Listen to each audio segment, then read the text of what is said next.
Hello, Gemini. Welcome to Catalyst Energies and welcome to your new moon astrology forecast. We're going to be looking at the new moon in Aquarius that is scheduled for February 1st, 2022. So welcome back, everyone. And if you're new to this channel and series, welcome. Thank you for stopping by. Don't forget to subscribe to the channel so you know when I upload more astrology and other magical starseed related content. And hit the like button if you like this content. Share, comment. It all actually helps the channel grow. So thank you. And a special shout out to my patrons on Subscribestar. Thank you so much. You truly are allowing for this work to continue. And it also shows the investment in yourself and your own journey and your own process. And I thank you for that as well. So Gemini, we're going to be looking at the new moon in Aquarius in the 9th house. So this is Gemini rising, Gemini moon, Gemini sun, and up until the full moon in Leo, which is going to be on February 16th. So if you've been following this channel for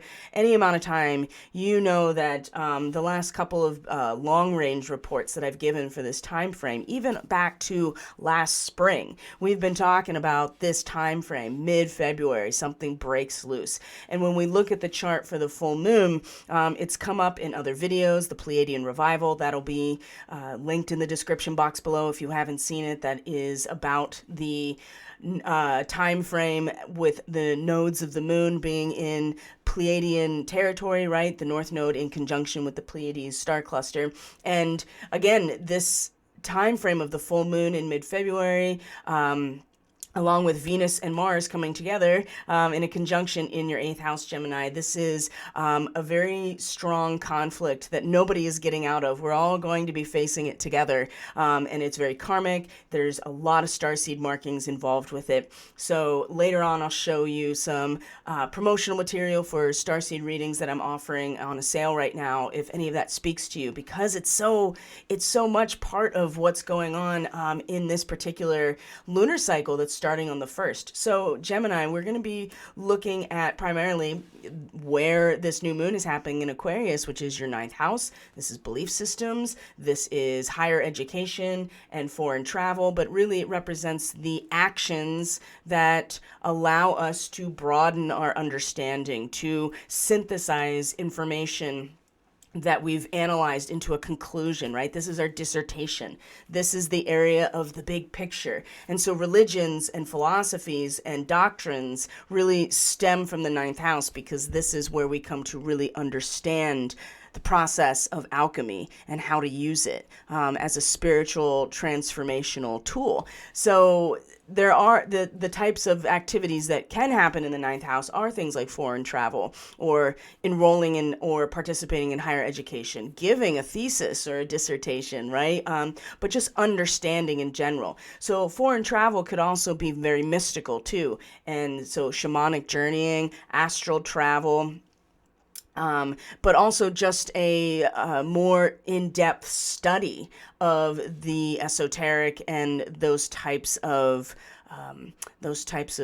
philosophies and spiritual practices also fall under the 9th house, because we're talking ultimately about collective values and belief systems that are really the fire that actually allows for real change and transformation, right? Sagittarius rules the 9th house. It is the coal fire that is so hot that it actually transmutes, it actually cooks, it actually catalyzes a reaction. So, and that reaction is turning lead into gold. It is bringing fire and water together to create steam. It is the emergence of the phoenix in the 10th house. And so it's the process of the burning down.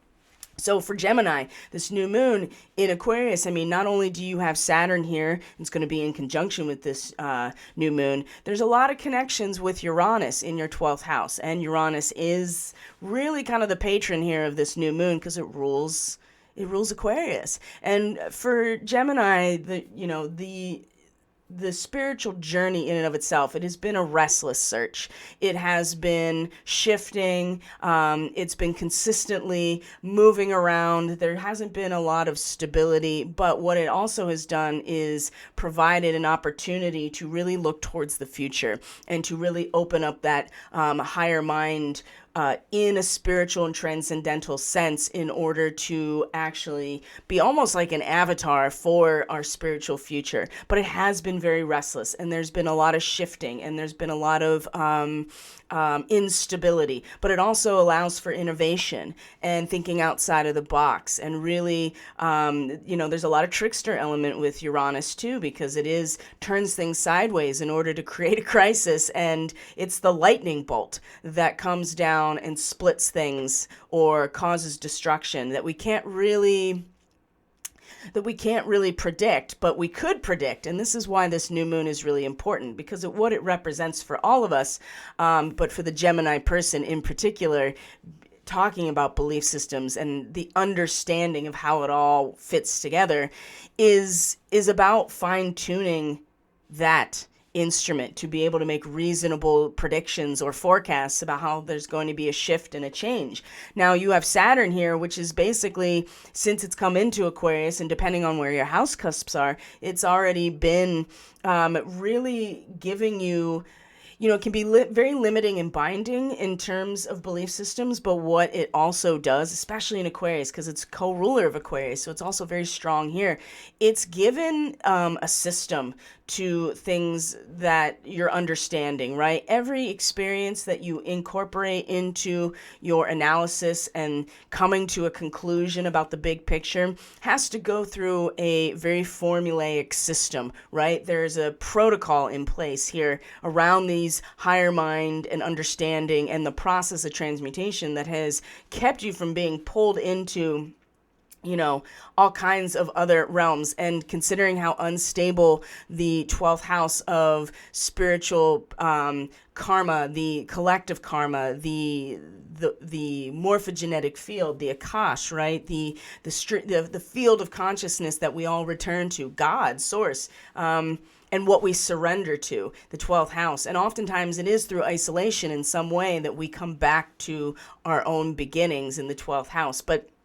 And surrender to that. This is the Hanged Man, is the 12th card in the tarot. So even though this has been, there's been a restless search and a shifting around and not a lot of stability, you've had Saturn in the realm of at least the cultural paradigm of value and belief, right? That has stabilized your understanding of what's going on. And now with this new moon is time to set intention around fine-tuning that as an instrument so that you can actually forecast changes. Now, this is getting challenged right before this new moon on the 1st over this weekend that I'm recording this, because the sun in the 9th house, the Aquarian sun, is going to square Uranus. And I mean, I would even go so far as to say that this new moon in and of itself is in a square to Uranus, which is the ruler of Aquarius. And so the restlessness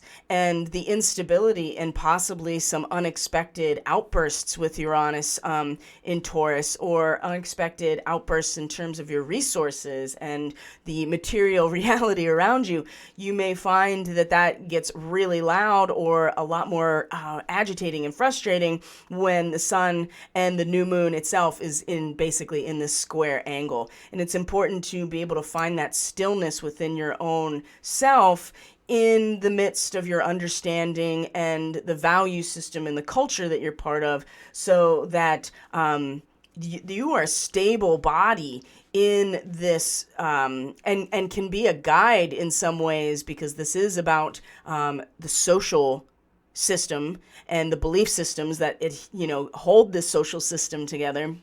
This is giving stability and really giving an opportunity for Gemini, like I said, to fine-tune your own understanding in a way that you can measure and make reasonable predictions about the shifting, right? Just like a barometer measures the change in pressure and you can forecast weather, you are a barometer in your understanding with Saturn here to also make sure that it is a very strong and fully functioning piece of equipment, as well as the spiritual landscape for you is very restless and shifting and possibly going to erupt in some sort of way. You may not notice it necessarily in your everyday life, but you will feel it in a karmic sense or in the field in general.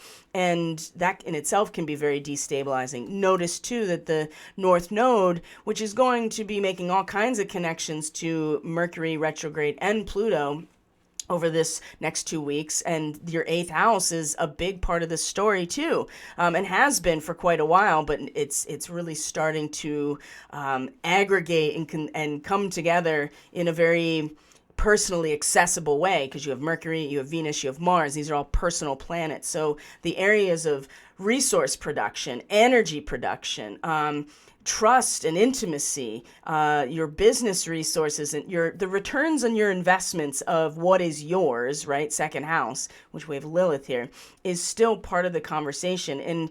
And with Venus now direct, there's stabilization there with Uranus, and you're going to find that what Mercury, which is your ruler, right? Gemini, Mercury is ruling you in either your chart or your own psyche, is also in its retrograde is meeting Pluto, is going to come into a trine with the North Node and then come back. So there's been a lot of changes in the quality of what you are producing in your relationships, energetically and resource-wise, that has been going through a transformation because of Pluto for a very long time. And now it is being brought to the more individual experience with Mercury, Venus, and Mars. And Venus and Mars are going to come together at the full moon. Mercury is going to station direct during this time. And it's, again, there is a core baseline of connection here with everybody's soul's journey at a karmic level, and for Gemini into the area of the transcendental, where it's already not very stable and is glitching constantly and is very restless, right? You're kind of pioneering this new spiritual essence of where we are collectively, but it has been very restless, and it's really opening to the future entirely. That probably, I would say, allows for this time with Uranus in the 12th house to be not nearly as disruptive. But like I said, the North Node is coming. So there's something here also too that is being these huge cycles that are being demolished in order to create space for something new. There is a huge release with the full moon, with Venus and Mars coming together, it's going to be like, shedding your own chains, right? It's going to be a release from some sort of repression in this area. That again is very, especially with Venus now direct, she's very mature and wise, and she's taken some real inventory of what this all means to us individually, right, internally. And now that she is moving direct, she's ready to listen, and she's ready to actually get into the material and understand all the mechanisms for how Gemini is creating or producing resources in their relationships. And you just spent the last year and a half with the nodes in your first house, Gemini, and in your seventh house. So a lot of all of this really strong pull towards the realm of the mind and ideas, and the Gemini dialectic that so encompasses your personality. We've spent a long time learning about who you are, Gemini,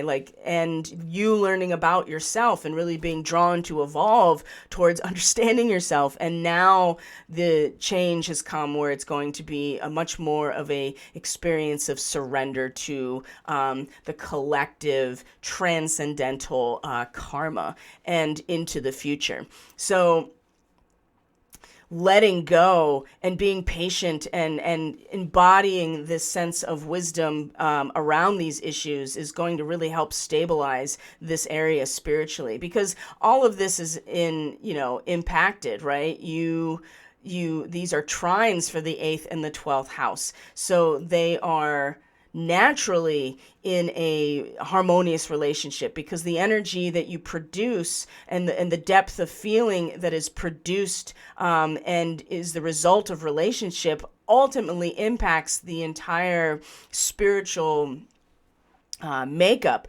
of the entire society. And so this has been going through a massive change, and there's about to be a big release here at this full moon. So being able to have a strong, steady, grounded sense of understanding of the collective value system, of the paradigms of belief, and the, you know, whatever value system holds meaning for you, to be able to be sensitive to it, but also very strong and methodical about it, to measure the changes that are happening in this realm.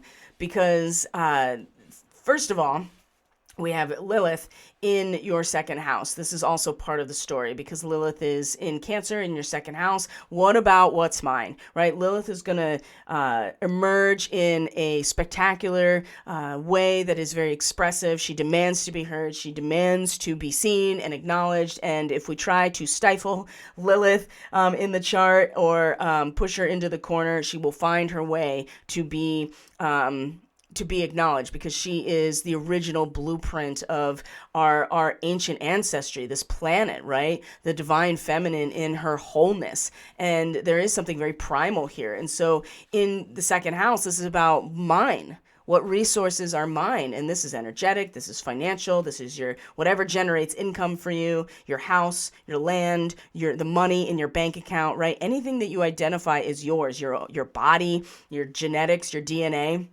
right? That is yours. The objective world around you, you identify as mine. And so what about mine? What about mine? Something very powerful and very much at the root of some things it wants to come out, especially when it comes to protection and a sense of guardianship and loyalty too, to what's mine with Cancer involved. So again, you see the axis of resources that has been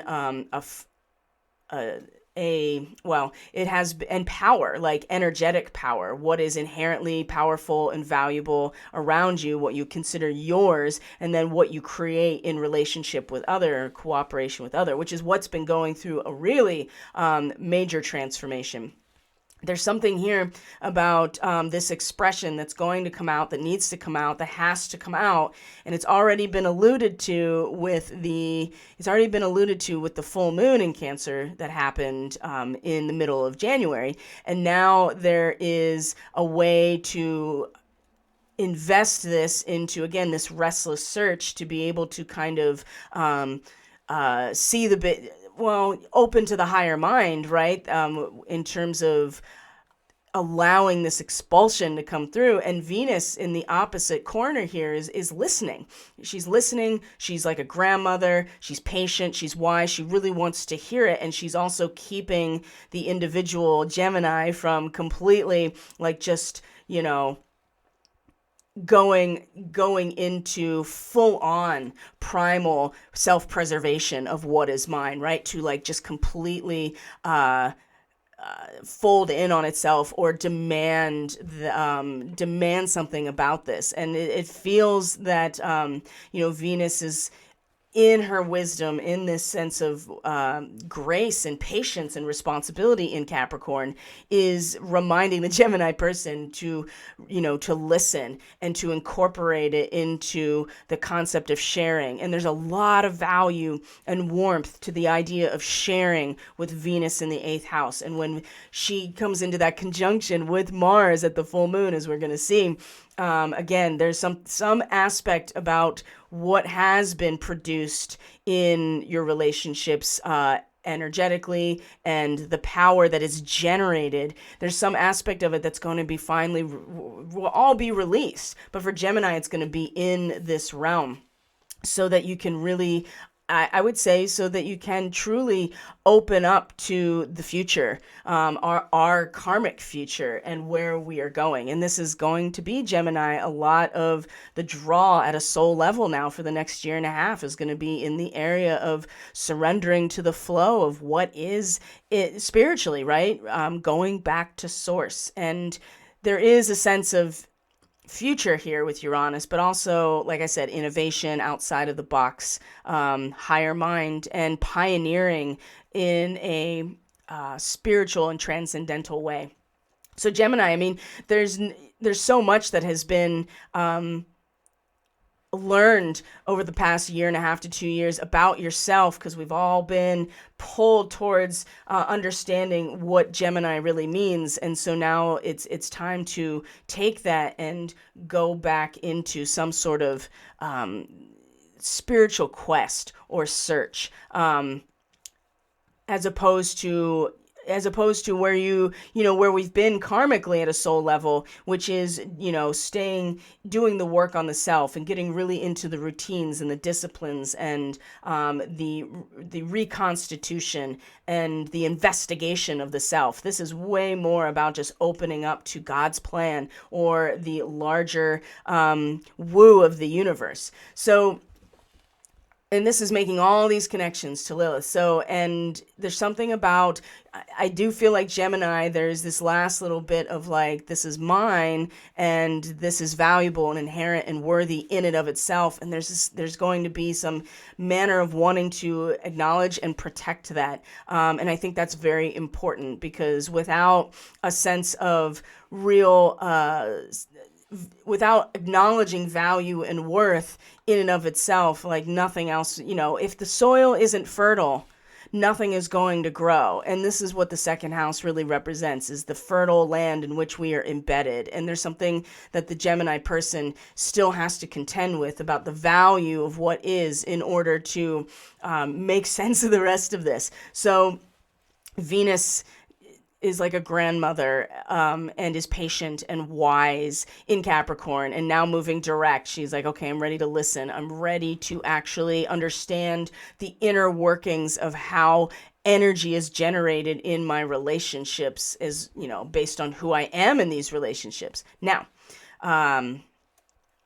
what we're going to find here is Chiron is going to come into the picture. There's a sextile from the sun in the weekend leading up to this. Mars in the weeks after between the new and the full moon, Mars is going to square Chiron. So there's this fear here that has been brought to the surface every time something in Capricorn has squared Chiron in the 11th house. So it's really society and the social environment as a whole that has been the biggest trigger, I think, for Gemini people, right? Is just the essence of the social environment of the society in and of itself has been enough to trigger fear and shame and guilt in the Gemini person, and has really caused some.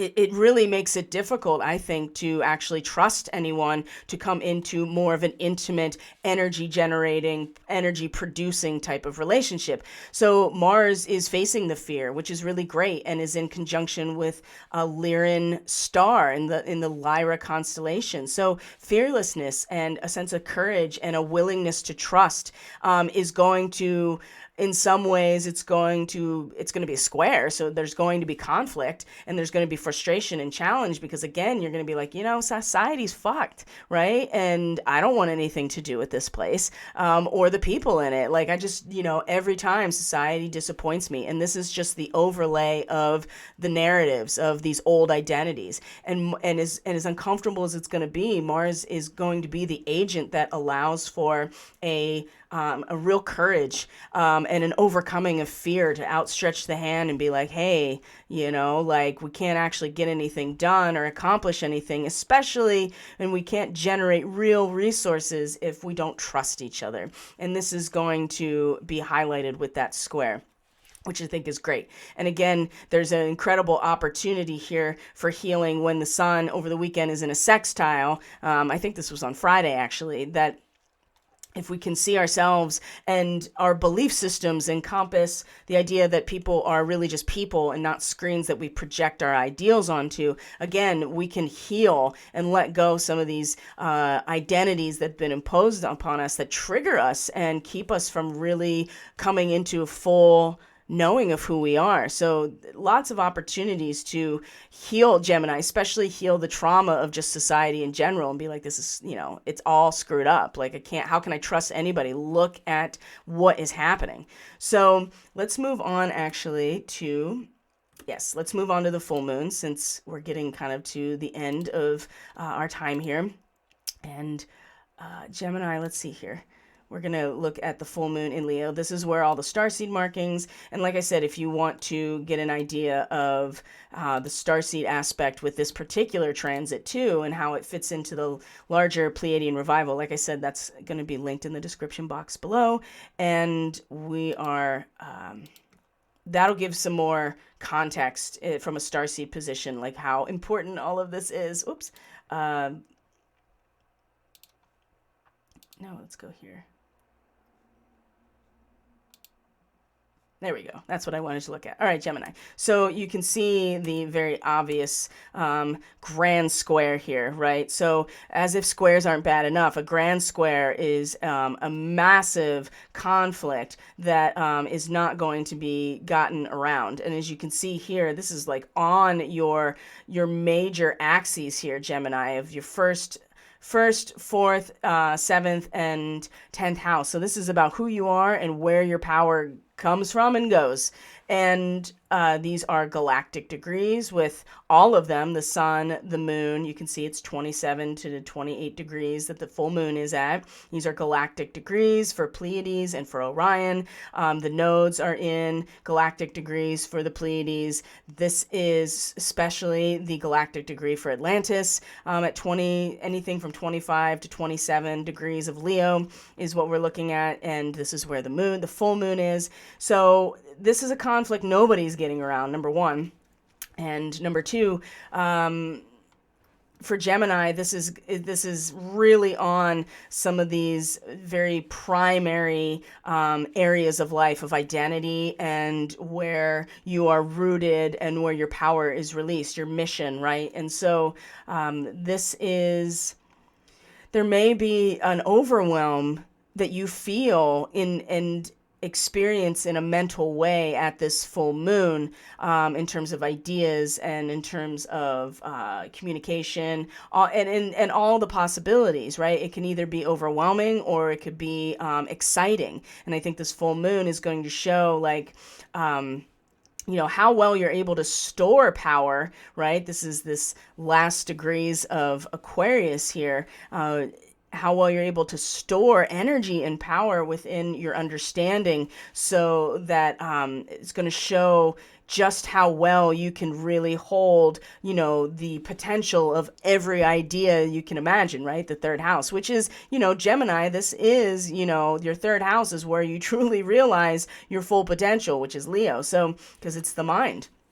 So you're going to see this if your belief systems are truly able to, and the understanding of your culture truly is going to allow for you to not only store all of that understanding, but when you feel into all of the individualized potential of that in the moment, are you going to be able to hold and direct the Kundalini appropriately? Or is it going to, you're going to have a blowout in your mind? This is very real for the Gemini person. And then you have these karmic aspects that are in the houses of surrender, and especially with the North Node surrendering to the flow of the universe. This is going to be the area, which is going to be very difficult, of course, with Uranus involved as well, which is just like, opening your third eye is your best option here in terms of being able to pioneer and to transform in this realm. So this full moon, and at the same time, again, Venus and Mars will be in exact conjunction at this very same time in your 8th house. And so again, the energy generated in your relationships, something very repressive is about to be released. And it's the two coming together that provide the activation in order for that to happen. They're yearning to be together. The masculine and feminine are going to be enough for them to throw off the shackles of that which has already been imposed upon your realm of energy generation. And it's going to to be totally new. What we all have to contend with, though, is this grand galactic square at this full moon with the Atlantean story superimposed, and how we feel about that and what we're going to do moving forward from there. Do we rehash the script, or are we actually able now to move forward and take a different route and actually make the best of that situation? So we're all going to come to this together. And Gemini, this is really going to be, like I said, on these very fundamental axes of who you are and where your power comes from and goes. So I'm just going to leave it there, Gemini. That is plenty to work with today. So one thing I would like to show you is real quick the flyer for the Starseed reading sale.